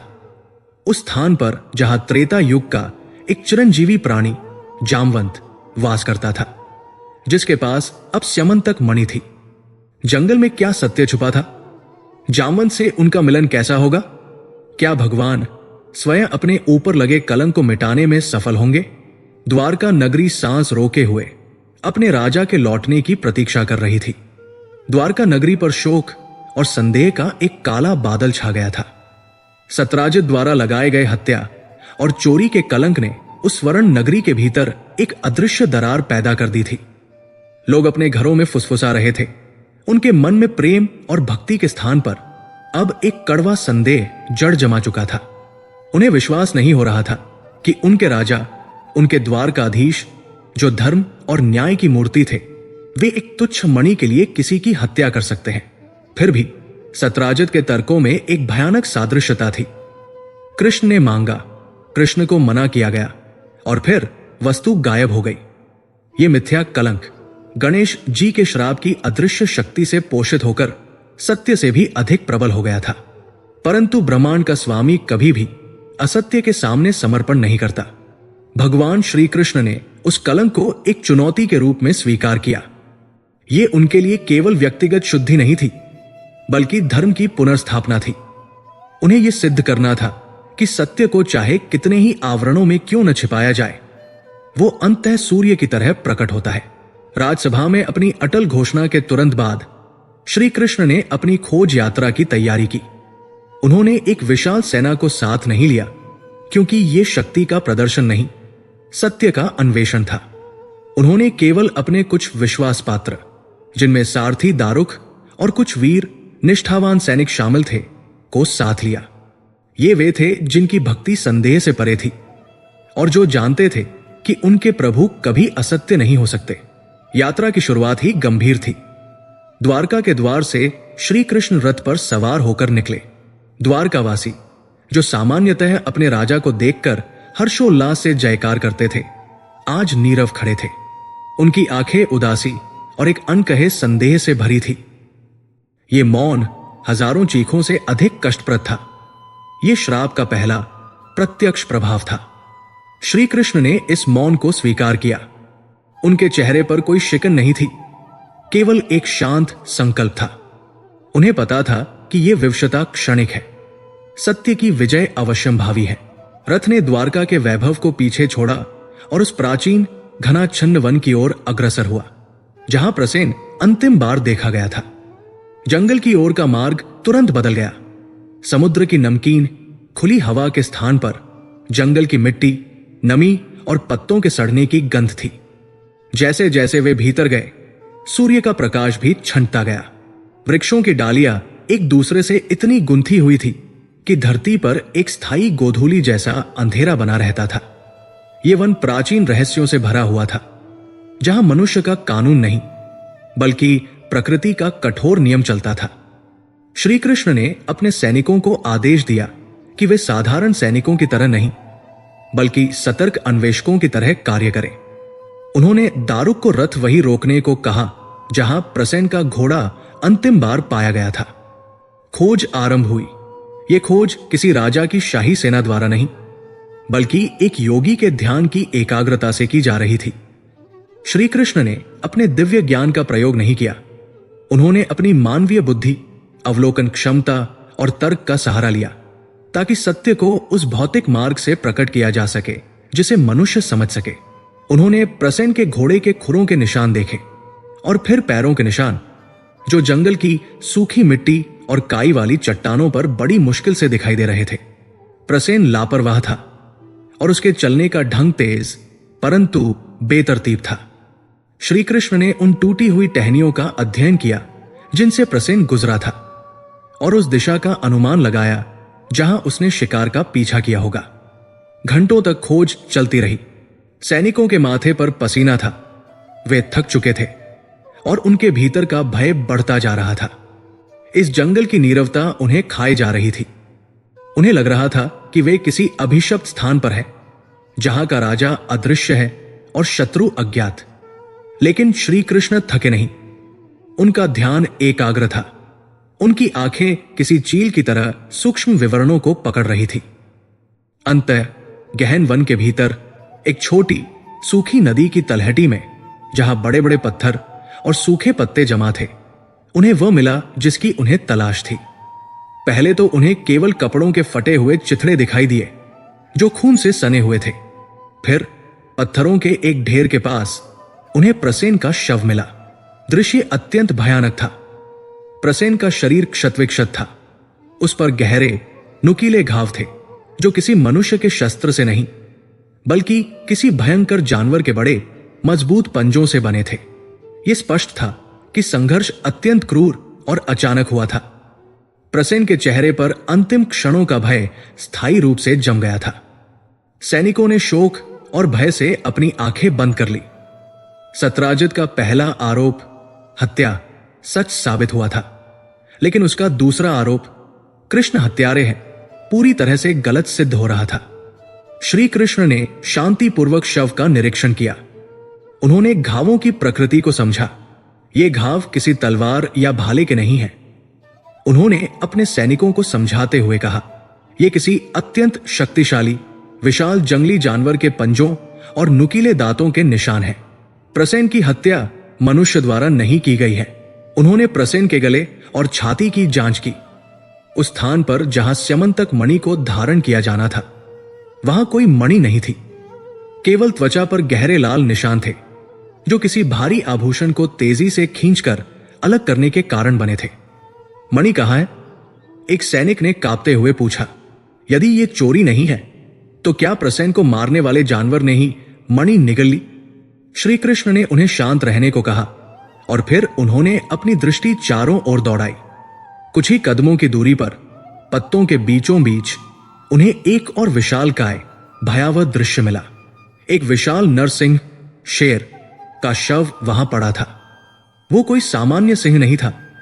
वो जंगल का राजा था, जिसका शरीर ताकत और रोष से भरा होता था, परंतु अब वो शांत पड़ा था। उसके गले और सिर के पास अत्यंत गंभीर घाव थे। वे घाव जो किसी जानवर के नहीं हो सकते थे। उसकी गर्दन की हड्डी टूटी हुई थी और उसके पूरे शरीर पर दबाव और बल के ऐसे निशान थे जो किसी पहाड़ के गिरने से पड़ते हैं। सिंह के घाव भयानक थे, जैसे उसे किसी प्रचंड शक्ति ने एक ही झटके में कुचल दिया हो। यह खोज रहस्य को एक नई और गहन दिशा दे गई। श्री कृष्ण ने एक बार फिर अपनी अद्भुत विश्लेषणात्मक क्षमता का प्रदर्शन किया। उन्होंने पहले सिंह के पंजे के निशान देखे और फिर प्रसेन के शव पर घावों का मिलान किया। देखो, श्री कृष्ण ने कहा, यह सिंह के पंजे के निशान हैं जो प्रसेन के पास की मिट्टी में स्पष्ट रूप से अंकित है। प्रसेन के घावों की गहराई और उनका पैटर्न इसी सिंह के पंजों और दांतों से मेल खाता है। निष्कर्ष स्पष्ट है। सत्राजित का भाई प्रसेन इस सिंह के हमले में मारा गया। सैनिकों ने सहमति में सिर हिलाया। अब उनके मन से कृष्ण पर लगा हत्या का कलंक लगभग धुल चुका था। परंतु श्री कृष्ण ने आगे कहा, उनकी उंगली अब सिंह के गले पर पड़े घावों की ओर इशारा कर रही थी। यदि इस सिंह ने प्रसेन को मारा तो इसे किसने मारा? इस सिंह की शक्ति और प्रचंडता को कौन जानता है? इसे मारने वाला कोई साधारण शिकारी नहीं है और न ही कोई साधारण जानवर। उन्होंने सिंह के शरीर पर बने अप्राकृतिक घावों पर ध्यान केंद्रित किया। वे घाव किसी बड़े, शक्तिशाली और मजबूत पंजे या हाथ के थे, जिसमें अत्यधिक बल का प्रयोग किया गया था। प्रसेन ने मणि धारण की थी। श्री कृष्ण ने तर्क की श्रृंखला को जोड़ा। मणि की चमक और ऊर्जा ने इस सिंह को अपनी ओर आकर्षित किया होगा। सिंह ने प्रसेन को मार डाला और फिर मणि को ले गया। उन्होंने सिंह के पेट पर ध्यान दिया। मणि इसके शरीर में नहीं है, और यदि मणि इसके पास थी तो इसे किसने मारा? वो कौन है जो सिंह के वध के बाद मणि को अपने साथ ले गया? श्री कृष्ण ने अपने सैनिकों को सिंह के विशाल पंजों के निशान खोजने को कहा। चूंकि सिंह का शरीर विशाल था, इसलिए उसके पैरों के निशान पत्तों और मिट्टी में गहरे धंस चुके थे। वे निशान जो पहले सिंह की शिकार यात्रा के थे, अब उसके अंतिम संघर्ष और उसके हत्यारे के मार्ग को दर्शा रहे थे। निशानों का पीछा करते हुए खोज दल जंगल के एक और भीतरी और भी भयावह हिस्से में पहुंच गया।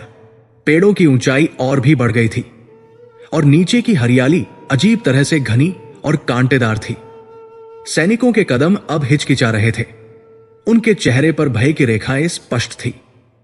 उन्हें लग रहा था कि वे किसी ऐसे क्षेत्र में प्रवेश कर रहे हैं जहां समय ठहर गया है।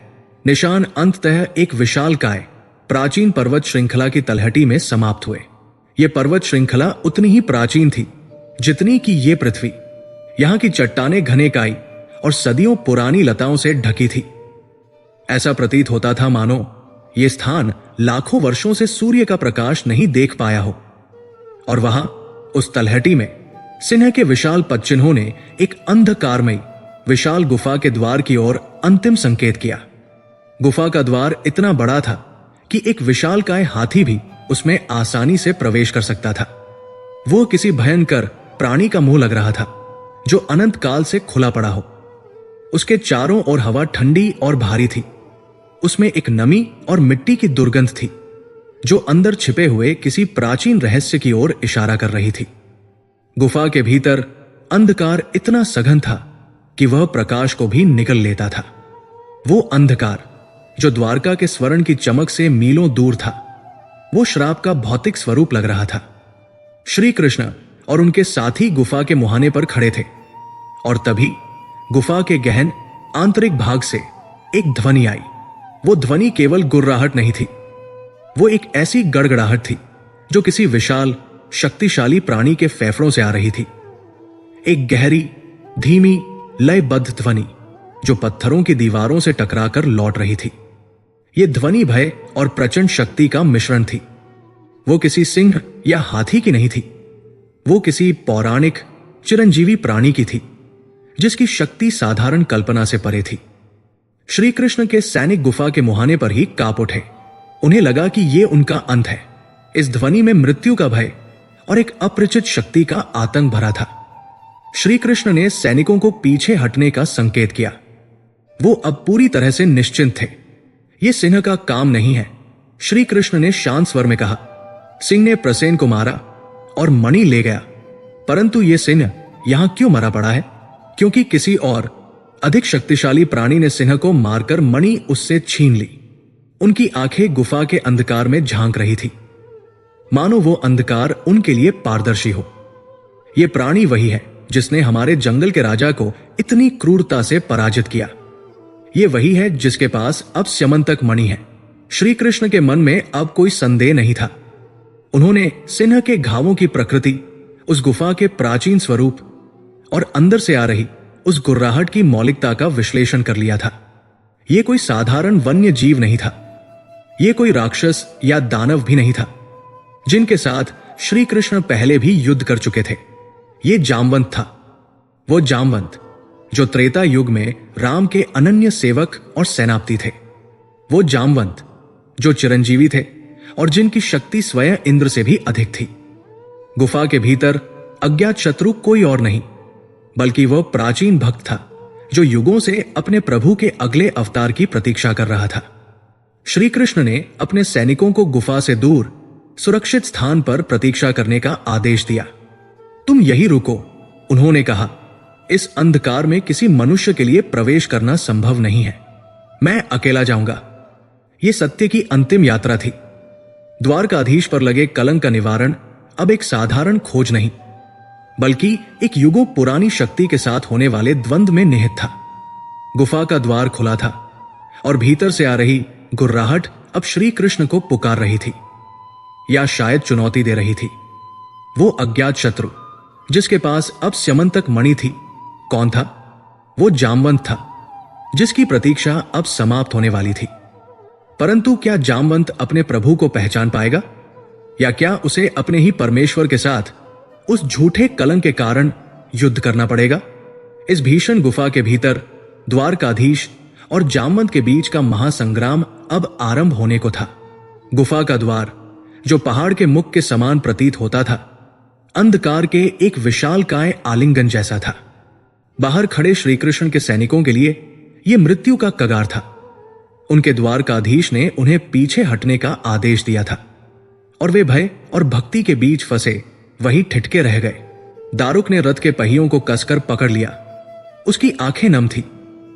उसे लगा कि वो अपने प्रभु को किसी ऐसी जगह भेज रहा है जहां से लौटना संभव नहीं है। श्री कृष्ण ने अपने सैनिकों को अंतिम सांत्वना दी। उनकी वाणी में कोई आशंका नहीं थी, केवल एक अटल सत्य का धीमा स्वर था। चिंता मत करो मेरे मित्रों, जहां सत्य है वहां मेरा अंत नहीं हो सकता। तुम द्वारका की आशा हो, मेरी वापसी की प्रतीक्षा करना। और फिर द्वारका के स्वामी, जिन्होंने अपने कंधों पर पूरे ब्रह्मांड का भार वहन किया था, उन्होंने अपनी दिव्यास्त्रों की शक्ति को त्याग कर एक साधारण मनुष्य की तरह उस भीषण गुफा के अंधकार में प्रवेश किया। यह मिथ्या कलंक का अंतिम चरण था। उन्हें उस भय को स्वयं भोगना था जिसे मनुष्य भोगता है। जैसे ही श्री कृष्ण ने गुफा के भीतर कदम रखा, बाहर के संसार के नियम पीछे छूट गए। गुफा के भीतर हवा इतनी सघन और भारी थी कि हर सांस एक प्रयास थी। यह जगह समय के प्रवाह से परे थी। यह पाषाण युग का विश्राम स्थल था। चट्टानों पर सदियों से जमा काई की गंध थी और हवा में एक अजीब सी नमी थी जो किसी प्राचीन अनजानी शक्ति की उपस्थिति को दर्शाती थी। गुफा का प्रवेश द्वार विशाल था, पर जैसे जैसे कृष्ण भीतर बढ़ते गए, मार्ग संकरा और घुमावदार होता गया। उन्हें अपने चारों ओर फैले उस पूर्ण अंधकार से मार्ग खोजने में कोई कठिनाई नहीं हुई, क्योंकि उनकी आंखें किसी भी अंधकार को भेदने में सक्षम थी। परंतु उन्होंने अपनी मानवीय सीमाओं का पालन किया और अपने तर्क से रास्ता खोजा। उन्हें सिंह के पंजे के निशान मिल गए थे और अब वे निशान किसी भारी विशालकाय प्राणी के पैरों के निशानों में बदल गए थे, जो इस बात का स्पष्ट प्रमाण था कि सिंह को मारकर मणि ले जाने वाला व्यक्ति यहां से गुजरा है। वो गहन गुफा कई मोड़ों के बाद अचानक एक विशाल कक्ष में खुल गई। यह कक्ष किसी प्राचीन मंदिर के गर्भगृह जैसा था। पहाड़ के पेट में खुदा हुआ एक भव्य पर अंधकारमय दरबार। छत बहुत ऊंची थी और दीवारों से पानी रिस रहा था, जो नीचे पत्थरों के फर्श पर टपक कर एक अजीब सी प्रतिध्वनि पैदा कर रहा था।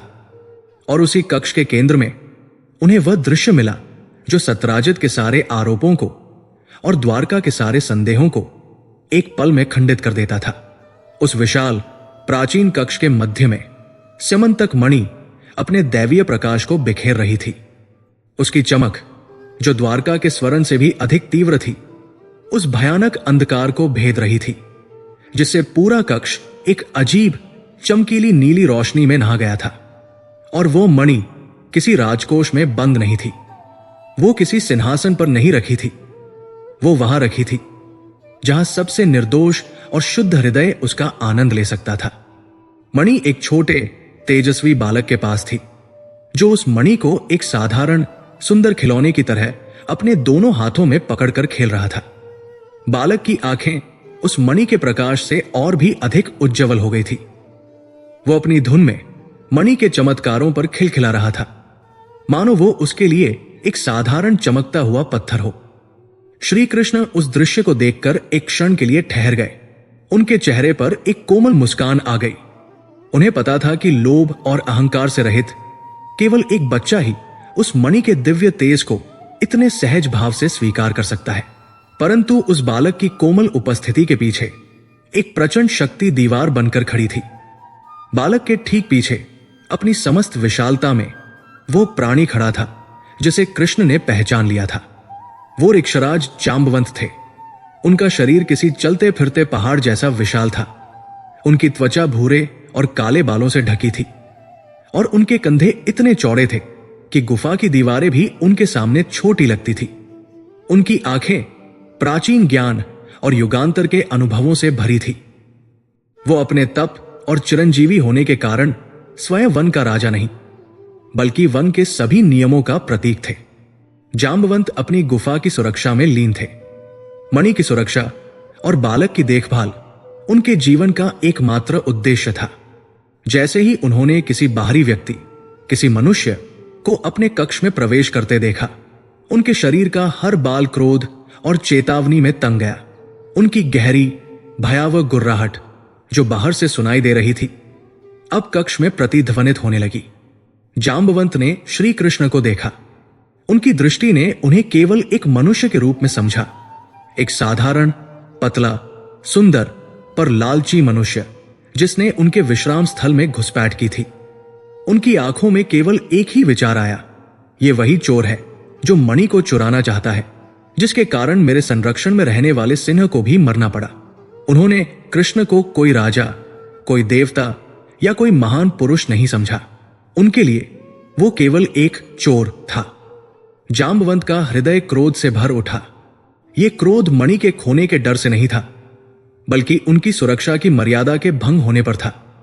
उन्होंने अपनी पूरी शक्ति के साथ एक गर्जना की, जो उस गुफा की दीवारों से टकराकर भूकंप की तरह लौटी।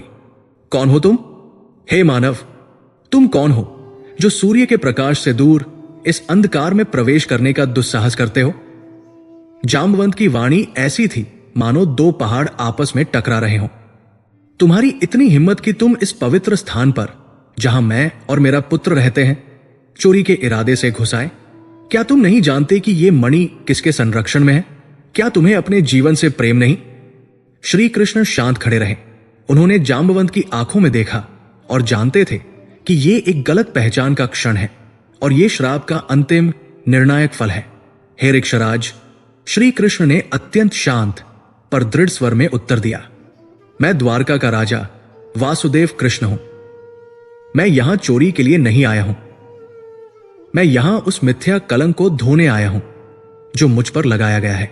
जिस मणि को तुम देख रहे हो वो द्वारका के एक यादव सत्राजित की है।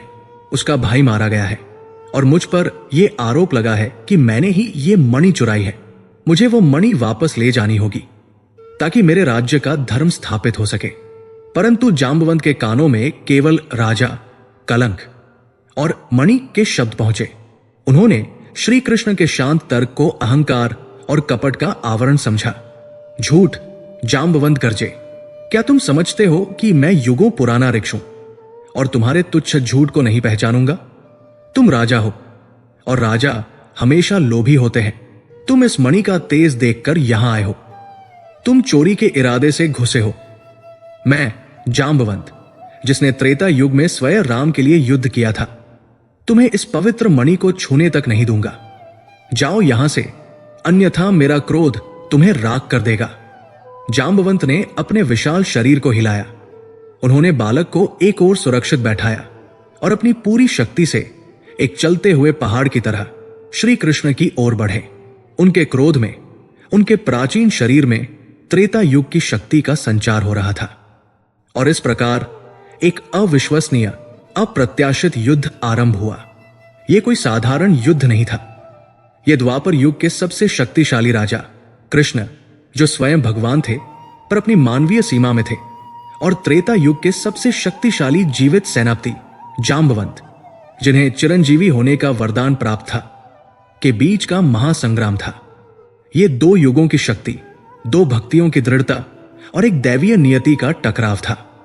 आरंभिक प्रहार जांबवंत की ओर से हुआ। उनकी प्रचंड शक्ति ने गुफा की नींव को हिला दिया। जांबवंत ने पहले तो श्री कृष्ण को एक साधारण मनुष्य समझा और उन्होंने एक ही विशाल थप्पड़ से उन्हें समाप्त करने का प्रयास किया, पर श्री कृष्ण तुरंत ही पीछे हट गए। उनकी गति बिजली से भी तेज थी। जांबवंत के निरंतर प्रहारों से गुफा का विशाल कक्ष टूट गया था और उसकी कई दीवारें ध्वस्त हो गई थी। बाहर खड़े सैनिकों को अंदर की भयानक आवाजें साफ सुनाई दे रही थी, पहाड़ों के टूटने जैसी और प्रचंड गर्जनाओं जैसी। सैनिकों ने मान लिया था कि कृष्ण अब जीवित नहीं बचे होंगे। कोई भी मनुष्य 7 दिन तक उस भयंकर शत्रु के सामने नहीं टिक सकता। 15वें दिन तक जांबवंत स्वयं आश्चर्यचकित हो चुके थे। उनका शरीर, जो लाखों वर्षों तक तप और शक्ति का भंडार रहा था, अब थकने लगा था। उनकी सांसें भारी हो गई थी और उनके वारों में पहले जैसा वेग नहीं था। पर सामने खड़ा शत्रु, वो राजा जिसके शरीर पर कई वार पड़ चुके थे, वो अभी भी उसी गति, उसी फुर्ती और उसी शांति के साथ युद्ध कर रहा था।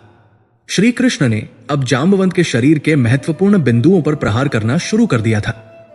ऐसे प्रहार जो जानलेवा नहीं थे, पर असहनीय दर्द पैदा करते थे, ताकि जाम्बवंत की चेतना बाहरी लोभ से हटकर अपनी आंतरिक स्मृति पर केंद्रित हो सके। इधर द्वारका में यह महासंग्राम एक भीषण त्रासदी का कारण बन चुका था।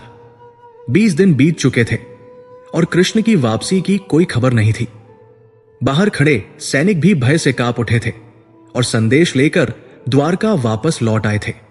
उन्होंने राजसभा में गुफा के भीतर से आने वाली भयानक गर्जनाओं का वर्णन किया और प्रसेन के क्षतविक्षत शव की कहानी सुनाई।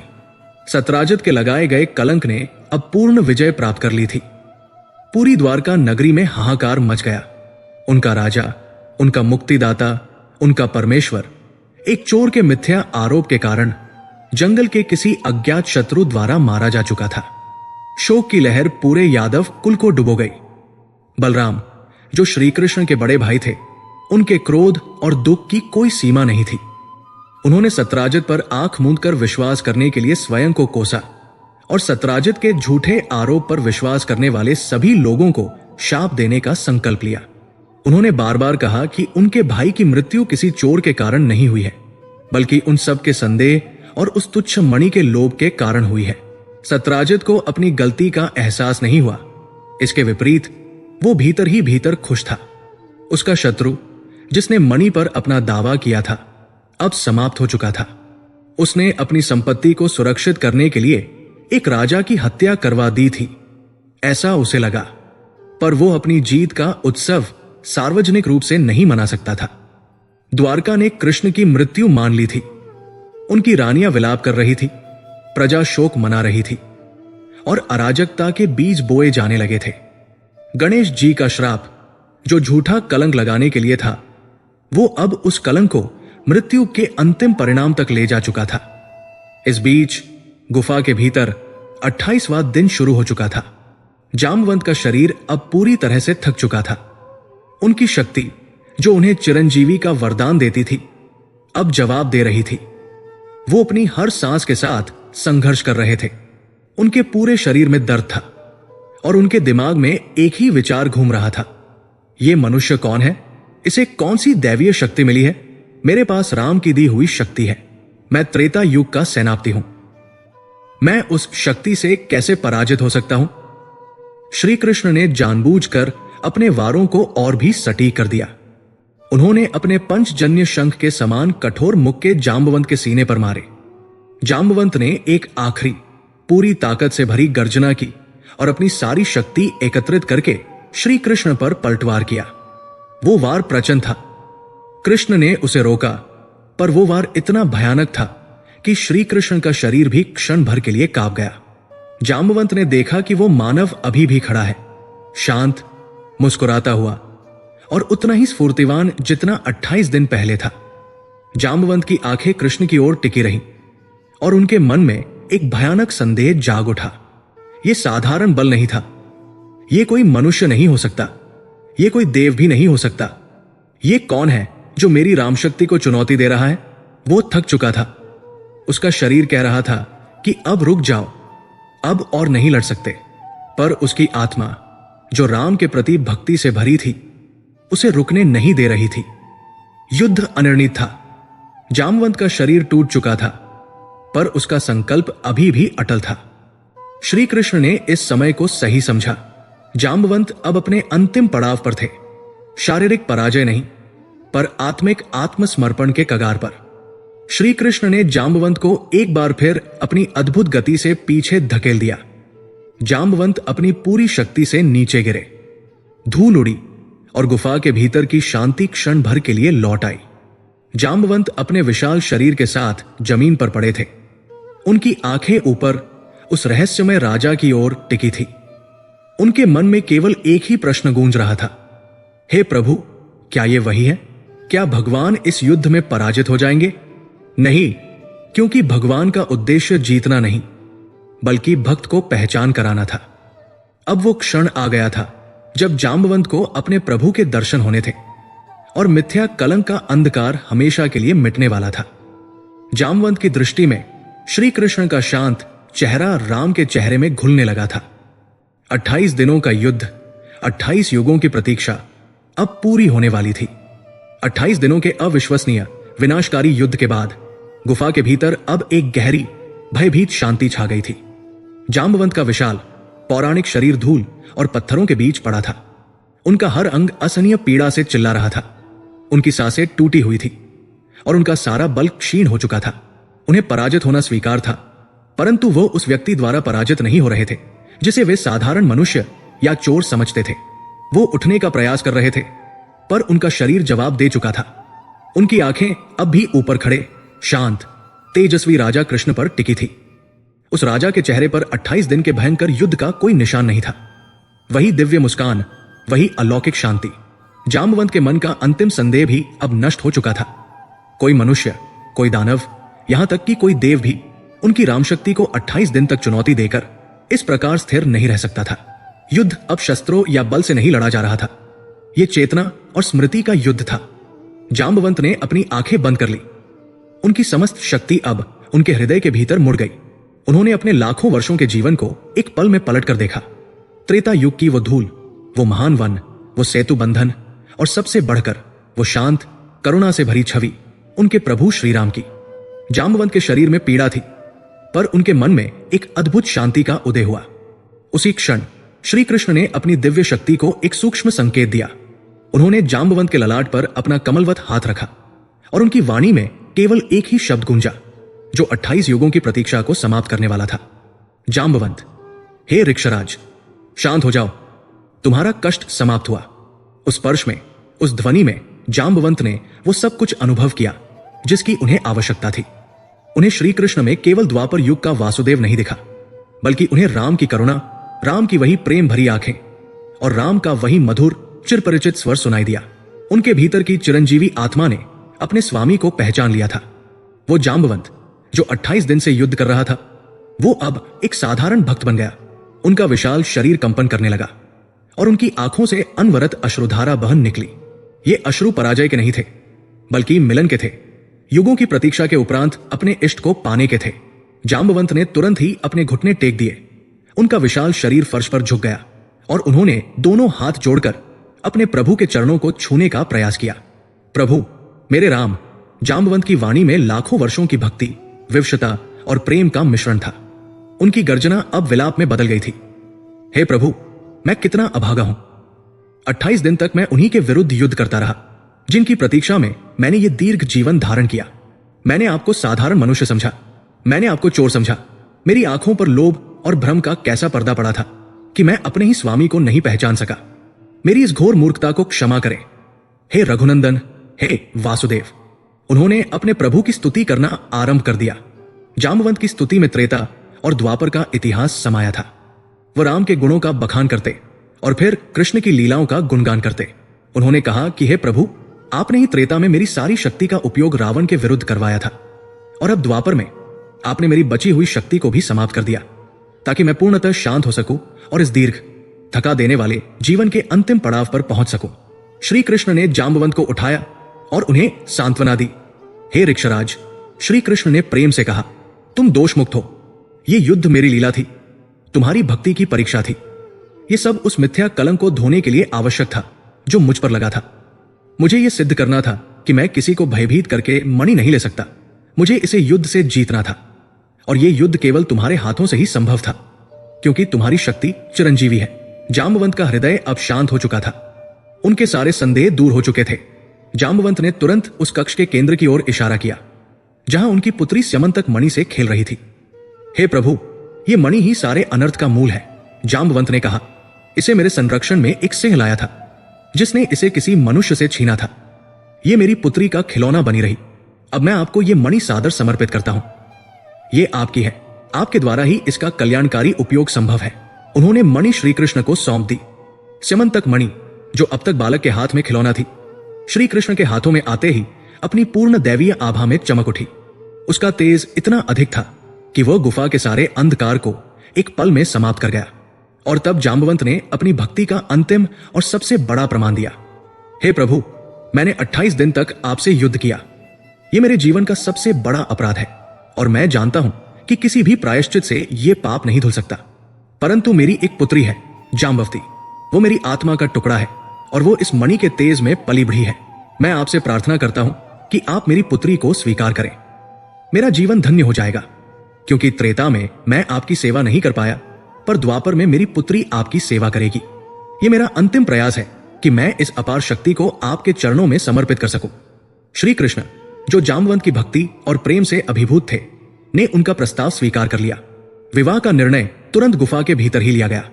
गुफा का वो विशाल अंधेरा कक्ष, जो 28 दिन तक युद्ध का मैदान था, अब एक पवित्र विवाह मंडप बन गया। स्यमंतक मणि ने स्वयं एक दिव्य दीपक का कार्य किया। जलती हुई वनस्पतियों के धुएं को वेदी मानकर जाम्बवंत ने अपनी पुत्री जाम्बवती का हाथ श्री कृष्ण के हाथ में सौंप दिया। यह विवाह 2 युगों का मिलन था, एक प्राचीन भक्त का समर्पण और एक नवयुग के राजा की स्वीकृति। विवाह संपन्न हुआ। जाम्बवती, जो मणि के तेज में पली बढ़ी थी, अब द्वारकाधीश की रानी बन चुकी थी। श्री कृष्ण ने जाम्बवंत को चिरस्थायी सुख और शांति का आशीर्वाद दिया और उन्हें उनकी सेवा से मुक्त किया। जाम्बवंत अब अपने प्रभु को पाकर परम तृप्ति में लीन हो गए। श्री कृष्ण अपनी नवविवाहित रानी जाम्बवती और स्यमंतक मणि को लेकर गुफा से बाहर निकले। बाहर गुफा के द्वार पर दारुक और कुछ बचे हुए सैनिक अभी भी शोक और अनिश्चितता में बैठे थे। वे 20 दिन पहले ही द्वारका वापस लौट गए थे, लेकिन दारुक और कुछ सबसे विश्वस्त सैनिकों का हृदय उन्हें अपने प्रभु को अकेला छोड़ने की अनुमति नहीं दे रहा था। वे उस भयानक गुर्राहट को याद करके कांप रहे थे और उन्होंने मान लिया था कि उनके प्रभु वीरगति को प्राप्त हुए होंगे। जब श्री कृष्ण गुफा के द्वार से बाहर निकले तो उन्हें देखकर सैनिकों को अपनी आंखों पर विश्वास नहीं हुआ। उनके राजा, उनकी दिव्य मुस्कान और उनके हाथ में अविश्वसनीय रूप से स्यमंतक मणि का दैवीय तेज। परंतु एक और आश्चर्य था। उनके साथ एक तेजस्वी, अत्यंत सुंदर युवती खड़ी थी, जिसके चेहरे पर दिव्य शांति थी। सैनिक तुरंत अपने पैरों पर खड़े हो गए। उनकी आंखें खुशी के आंसुओं से भर गई। दारुक ने जोर से जयकार की, जय द्वारकाधीश, प्रभु वापस आ गए। ये जयकार जंगल की नीरवता को तोड़ती हुई एक नया संदेश लेकर द्वारका की ओर भागी। सैनिकों ने तुरंत द्वारका की ओर प्रस्थान किया। यह वापसी किसी गुप्त यात्रा की नहीं थी, यह सत्य की विजय की घोषणा थी। द्वारका नगरी, जो शोक के अंधेरे में डूबी थी, अचानक इस समाचार से जाग उठी। 20 दिन पहले द्वारका ने अपने राजा की मृत्यु मान ली थी। रानियां विलाप कर रही थी। बलराम क्रोध और दुख से पागल थे और राजनीतिक अराजकता का भय फैल रहा था। सत्राजित भीतर ही भीतर खुश था, पर बाहर शोक का दिखावा कर रहा था। जब कृष्ण का रथ मणि के दैवीय तेज से चमकता हुआ द्वारका के द्वार में प्रवेश किया, तो नगरी में एक साथ शोक और आनंद का ज्वार उमड़ पड़ा। लोग अविश्वास में फिर उल्लास में दौड़ पड़े। कृष्ण के जीवित लौटने का समाचार सुनकर शोक की पोशाकें खुशी के कपड़ों में बदल गई। रानियां, माताएं और प्रियजन रथ की ओर दौड़े। बलराम ने तुरंत कृष्ण को गले लगा लिया। उनका क्रोध और दुख अब अपार प्रेम और राहत में बदल गया था। परंतु श्री कृष्ण का अंतिम उद्देश्य अभी पूरा नहीं हुआ था, कलंक का निवारण। श्री कृष्ण ने अगले ही दिन द्वारका की सबसे बड़ी सभा बुलाई। पूरी द्वारका नगरी, मंत्री, यादव सरदार और स्वयं सत्राजित सब उपस्थित थे। सभा में कलंक का बोझ अभी भी भारी था। श्री कृष्ण ने सभा के बीच में प्रवेश किया। वो मंच पर खड़े हुए और अपने हाथ में स्यमंतक मणि को उठाया। मणि का तेज इतना प्रचंड था कि सभा की दीवारें भी चमक उठीं। हे द्वारका के गण, श्री कृष्ण ने अपनी वाणी में पूरे सत्य का वजन भरकर कहा, आज मैं यहां केवल अपनी वापसी की घोषणा करने नहीं आया हूं। मैं यहां उस झूठे कलंक को मिटाने आया हूं जिसने तुम्हारे और मेरे बीच संदेह की एक दीवार खड़ी कर दी थी। उन्होंने विस्तार से पूरी कथा सुनाई। प्रसेन की हत्या सिंह द्वारा हुई। सिंह को जाम्बवंत ने मारा और मणि जाम्बवंत के पास थी। उन्होंने जाम्बवंत के साथ हुए 28 दिन के युद्ध का वर्णन किया और बताया कि कैसे जाम्बवंत ने उन्हें पहचान कर मणि और अपनी पुत्री उन्हें सौंपी। यह है स्यमंतक मणि, जिसे मैंने चुराया नहीं, बल्कि धर्म और सत्य के बल पर जीता है। श्री कृष्ण ने मणि को ऊपर उठाकर घोषणा की, और यह है मेरी नवविवाहित रानी जाम्बवती, जो इस सत्य की साक्षी है। पूरी सभा में सन्नाटा छा गया। तब श्री कृष्ण ने सत्राजित की ओर देखा, जो लज्जा, अपराध बोध और सत्राजित, श्री कृष्ण ने दृढ़ता से पुकारा, तुम्हारा भाई निर्दोष सिंह के हाथों मारा गया था, जिसे मिथ्या कलंक में ढालकर तुमने मेरी हत्या का षड्यंत्र रचा। मैंने इस सत्य को सिद्ध किया है। अब ये मणि जो तुम्हारे लोभ का कारण बनी, मैं तुम्हें वापस सौंपता हूं। श्री कृष्ण ने मणि सत्राजित को थमा दी। यह सत्राजित के लिए एक भयानक क्षण था। उनके हाथों में मणि वापस आ गई थी, परंतु अब उसका मूल्य शून्य था। उस पर लगे झूठे आरोप और उसके कारण द्वारका के राजा की मृत्यु का दुख, ये सब उसे खाए जा रहा था। उसका अहंकार चकनाचूर हो चुका था। उसने अपनी गलती स्वीकार की और श्री कृष्ण के चरणों में गिरकर क्षमा याचना की। श्री कृष्ण ने उसे क्षमा कर दिया। इस प्रकार द्वारकाधीश पर लगा मिथ्या कलंक हमेशा के लिए धुल गया। कथा का निष्कर्ष और गणेश चतुर्थी व्रत की स्थापना। जब सत्य स्थापित हो गया और श्री कृष्ण का कलंक धुल गया, तब द्वारका के राजपुरोहितों और महान ऋषियों ने कृष्ण से प्रार्थना की। हे प्रभु, ऋषियों ने कहा, आप स्वयं ब्रह्मांड के स्वामी हैं, आप सत्य के प्रतीक हैं। भला आप पर यह मिथ्या कलंक कैसे लग सकता था? वो कौन सी शक्ति थी जिसने इस प्रकार आपके यश को क्षण भर के लिए धूमिल किया? श्री कृष्ण मुस्कुराए। हे ऋषियों, ये सब उस रात के दर्शन का परिणाम था। भाद्रपद शुक्ल चतुर्थी की उस रात मैंने अनजाने में दूध के एक पात्र में चंद्रमा का प्रतिबिंब देख लिया था। तब ऋषियों ने श्री कृष्ण को उस श्राप की पूरी कहानी सुनाई जो स्वयं भगवान गणेश ने चंद्रमा को दिया था। जब गणेश जी के रूप का उपहास उड़ाने पर चंद्रमा को श्राप मिला था कि जो कोई भी उन्हें उस रात देखेगा उसे झूठे कलंक का भागी बनना पड़ेगा, तब चंद्रमा ने गणेश जी से क्षमा मांगी थी। ऋषियों ने बताया, गणेश जी जो दयालु है, उन्होंने श्राप को पूरी तरह समाप्त नहीं किया, परंतु उसे नियंत्रित करने का उपाय बताया। उन्होंने कहा कि भाद्रपद शुक्ल चतुर्थी की उस रात चंद्रमा को देखना वर्जित रहेगा, और जो व्यक्ति इस वर्जित समय में चंद्र दर्शन कर भी लेगा, वो स्वयं गणेश जी की पूजा और इस कथा का श्रवण करके उस कलंक से मुक्ति पा सकता है। हे द्वारकाधीश, आप पर लगा ये कलंक उसी श्राप का फल था। अब आपको इस कलंक से पूर्ण मुक्ति पाने के लिए स्वयं गणेश जी की पूजा करनी होगी, ताकि ये श्राप भविष्य में आपको या आपके भक्तों को कभी प्रभावित न करे। श्री कृष्ण ने ऋषियों के परामर्श को स्वीकार किया। उन्होंने तुरंत पूरे विधान के साथ भाद्रपद शुक्ल चतुर्थी के दिन, जिसे अब गणेश चतुर्थी के नाम से जाना जाता है, का व्रत और पूजन आरंभ किया। श्री कृष्ण ने ऋषियों के मार्गदर्शन में उस दिन गणेश जी की स्थापना की। उन्होंने विधि विधान से पूजा की, व्रत रखा और अंत में उन्होंने स्यमंतक मणि की पूरी कथा को स्वयं सुना। जब यह व्रत पूर्ण हुआ, तब श्री कृष्ण का हृदय पूर्णतः शुद्ध हो गया। वो अब केवल आरोपों से ही नहीं, बल्कि उस श्राप के सूक्ष्म प्रभाव से भी मुक्त हो चुके थे। नया विधान स्थापित हुआ। स्वयं भगवान कृष्ण ने तब यह विधान स्थापित किया कि इस दिन से जो कोई भी मनुष्य 1. भाद्रपद मास की शुक्ल चतुर्थी की रात्रि में चंद्रमा को नहीं देखेगा, 2. दिन भर व्रत रखेगा और गणेश जी की विधि विधान से पूजा करेगा, 3.